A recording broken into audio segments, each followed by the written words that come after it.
So may request yung mga pamangkin ko diyan sa may isla ng Bagataw, diyan sa barangay sa Sitio Pansud. Nagre-request yung mga pamangkin ko na paliparin ko daw tong maliit na eroplano ko papunta dun sa Sitio Pansud. Mga 2 kilometers galing dito sa seawall. So ito yung bago kong laruan. Tapos yun. So nasanay ako sa malalaking eroplano, yung mga ginagawa ko. Yung handmade na eroplano, ngayon meron tayo maliit. Tapos yung controller naman, yan, napakalit rin. So itong FPV monitor ko yung dati pa to. So hanggang ngayon buhay pa. Tapos dala ko yung Mini 3 nandito sa bag. So check na natin. On ko muna yung eroplano.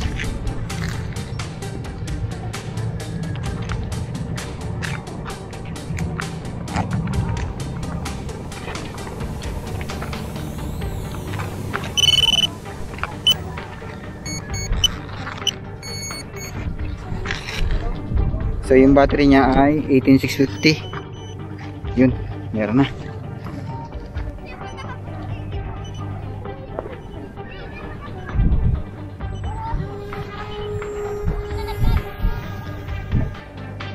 Nakalimutan kong pindutin yung record. So ayan, malapit na siya sa isla. So papunta na siya dun. Nakalimutan ko. Tapos nagkakaroon ng interference pag malapit yung controller sa video monitor. Bilis lang, nandun na sa isla. 1.10 kilometers. Request kasi ng mga pamangkin ko na paliparin ko daw dito sa isla, malapit sa bahay nila. So ito yung Isla Bagataw. So ang distance niya ay 1.5 kilometers galing dito sa may seawall. 1.5 kilometers. Yun. So paikutin ulit natin sa sa Sitio Pansud. Ayan, oh, yung baybayin ng Barangay Villa. Eto, pabalik na tayo.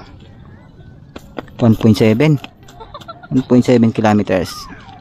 Pabalik na siya, 1 kilometer na lang. Yan, tanaw ng seawall. Alvin tulos nag-comment. Ano? 400 meters. Ayan, galing siya ng Bagataw Island. So ngayon pabalik na. Ayan yung seawall, tanaw na. 300 meters. Naling niyo? Uwi na. Uy, agad maris!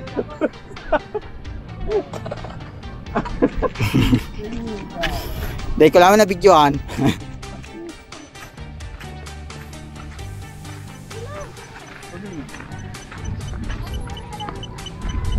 Marabasan Kuya Igan? Marabasan. Panay yung garay? Dahil na, kuning drone ng papalayugon ko. Mainit ang Kuya Igan, ha? Mainit iniho na transmitter. Sa aram lang kapot. Sa nailing, oh.